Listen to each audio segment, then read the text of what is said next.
Welcome to Everest base camp mini blog series day 12 of EBC trek అనమాట. ఈరోజు మేము actually లుక్లా నుంచి కాఠ్మండూకి flight తీసుకోవాలి.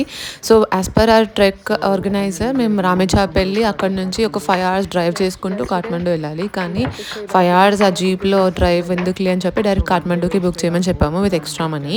ఫుల్ ఎక్సైట్ అయినాము. ఆఫ్టర్ 12 days మంచిగా వెళ్ళి స్నానం చేసుకొని ఫ్రెష్గా ఉండొచ్చు అని చెప్పి. కానీ బ్యాడ్ వెదర్ వల్ల ఆ డే అంతా కూడా వర్షం పడుతుండే, క్లౌడ్స్ క్లియర్ లేవని చెప్పేసి ఫ్లైట్ క్యాన్సిల్ అయింది.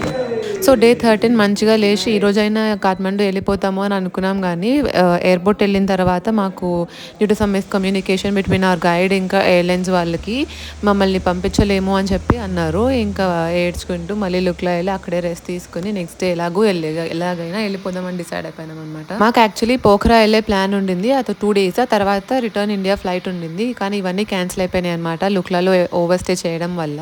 ఇంకా ఫ్లైట్ ఎక్కితే కానీ నమ్మలేమన్న సిచ్యువేషన్కి వచ్చేసినాము. హోప్ఫుల్లీ ఫ్లైట్ ఎక్కేసినాం మేము. ఆ తర్వాత కాఠ్మండూకి రీచ్ అయిపోయినాం అనమాట. సో ఇట్లా అయింది మా ఈవీసీ ఎక్స్పీరియన్స్. సో టోటల్గా మేము వచ్చేసి నేపాల్లో 17 days ఉన్నాము. ఫస్ట్ 2 days కాఠ్మండూ లోకల్ మొత్తం తిరిగి, తర్వాత 14 days ఈబీసీ ట్రెక్ చేసి, ఇంకా లాస్ట్ డే మళ్ళీ కాఠ్మండూలోనే లోకల్ షాపింగ్ అవి చేసుకొని రిటర్న్ అయిపోయాం అనమాట ఇండియాకి. Bye bye Nepal. See you again.